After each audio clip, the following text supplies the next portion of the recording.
2:15.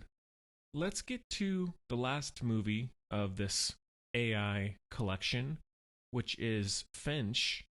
Came out in 2021 and is a Apple TV Plus exclusive or original film.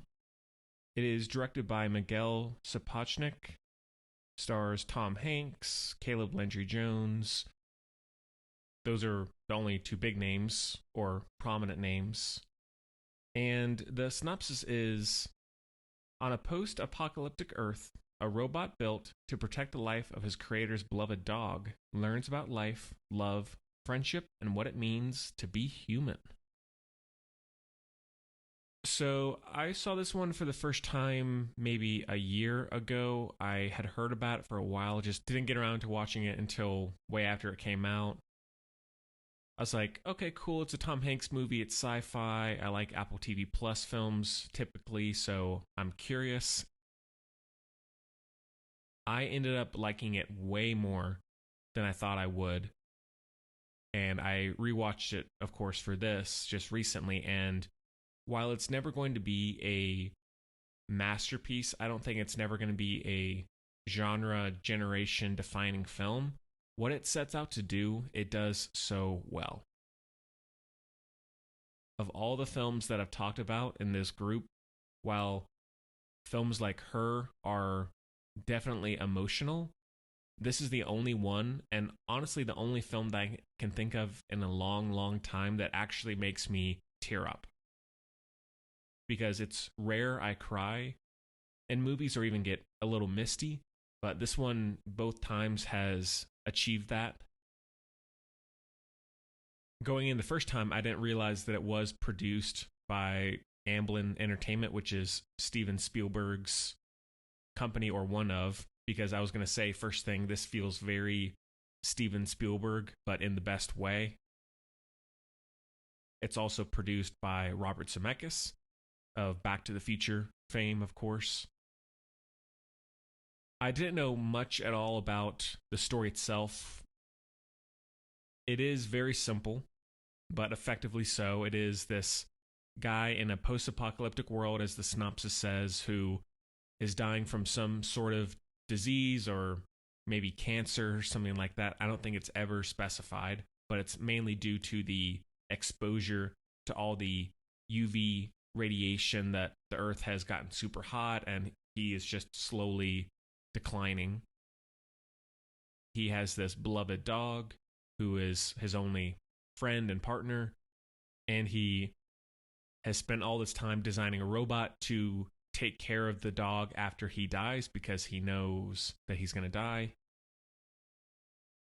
That right out of the gate is a win for me. Like, that gets me interested because, for one, I love dogs. Dogs have been a saving grace, a lifesaver for me throughout my whole life, and I think they will continue to be, as they are for many. And so typically whenever there's a dog involved in a film like this, I'm usually invested more than maybe the average person would be. Talking about the Spielberg isms, which it's not only dealing with sci-fi, but it has this dysfunctional family of sorts, this ragtag team of friends who are more like family, and then the main point of the road trip is to go hopefully find Tom Hanks's father in San Francisco. And so you have the absent father there, but then Tom Hanks also knows that he's going to be absent for this dog, and so that's why it's honestly a coming of age film for the robot, because he's teaching the robot how to navigate life, how to drive, how to throw the ball for the dog, play fetch. And it has a very genuine playfulness to it. The humor is very childlike, and all the characters are very earnest and restrained and down to earth. Also, another thing that I was really relieved about is that this movie only touches on the human conflict in terms of, it's almost like the Walking Dead slogan, fight the dead, fear the living. This very refreshingly that's a very minor little moment in the film. One of which is Tom Hanks talking about how he came across the dog. And then there's the scene when they go into this abandoned skyscraper or mall or something, and they make a lot of noise thanks to the Jeff the robot not thinking, and this car follows them. But I'm so glad that that's all it was. With this film, you get more than enough drama and conflict purely through a survival narrative, and then also the emotional ups and downs with these three characters, including the dog, I mean. I know also that some critics, maybe some audiences, pointed out the uninspired nature of the world, like the post apocalyptic world. But for me, I guess in a sense I get that. But at the same time, it was obvious to me that's not the point at all of this narrative. You could have technically put these three characters in another context, in another time, and it still would have been mostly the same movie. So for me, that was very much a backdrop.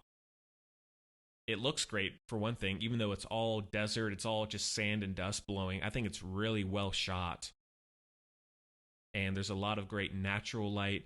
Like, even when the movie starts and you're watching Tom Hanks walk through this dust storm, and then when he's rummaging through these dark rooms, but there's still a lot of very striking light sources that make the whole thing look much prettier than it would normally need to be, or that it has to be.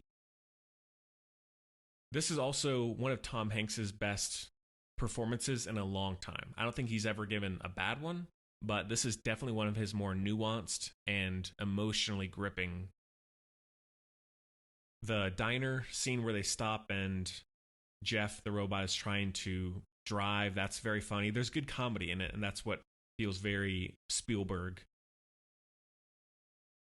And I like how, even though Tom Hanks, I mean, it really is a very good, realistic, grounded look at a father-son relationship where you're trying to help them, you're trying to teach them, but no matter what you do, they're going to make mistakes. But then in this case, it really is life or death.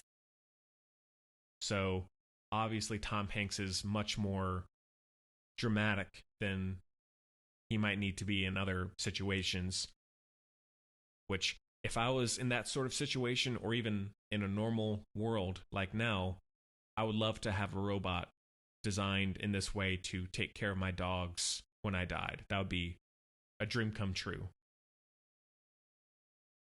Some other enjoyable, charming scenes is the one with Tom Hanks showing Jeff the popcorn popping on the pan or whatever it is.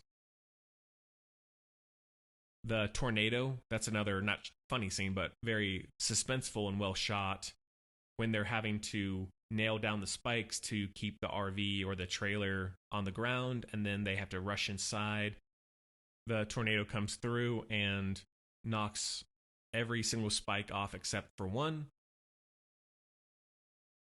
Jumping towards the end real quick, the final 15 minutes of this movie are so touching and poignant, especially for any pet owner, animal lover. Like, it really puts you in that situation. If you were Tom Hanks and you knew you were on your last leg and you just wanted to throw the ball for your dog one more time, and you saw your son of sorts learning, and you knew that things were going to be okay. Not only that, but probably the most heart-wrenching moment is when Tom Hanks does eventually die in the trailer, and the dog wakes up and notices it, and you hear his howls of sorrow from outside because Jeff is sitting outside, and you just hear that awful whine of the dog knowing that his owner has died. So really good stuff on an emotional level and sticks with you. If I can care about who I'm following, that's a big achievement. And it's hard to do. It's, you take that for granted, but you watch this and then you watch so many other sci-fi films, so many other blockbusters, and I could care less about what's going on, or if someone gets to where they want to go, or anything in that realm. The score is excellent. It's by the composer of The Last of Us, the games, part 1 and 2. So very, very good score. I think I've said that every single time I've reviewed in this collection, but whatever. Besides Tom Hanks, Caleb Landry Jones as Jeff the Robot, that performance, I wish he could have gotten more praise because I've really liked what he's done. I haven't seen all of his works, but typically when I see him in a movie, there's always something interesting that he does. And this is, I would say, my favorite performance of his to date, and the sound design of his voice is very strong as well. So, could not say enough about this one. You gotta see it. I am in some ways glad that it's on Apple TV Plus because I feel like if this had come out in theaters, nobody would have seen it, and then it would have come out on demand, but then would have been swept under the rug. At the same time, Apple TV Plus seems to be one of the smaller subscription services as of now. Because the main reason I ask people that is so I can recommend Finch. And I hope that it has a shelf life in the years to come. That one is a heavy 4.5 out of 5.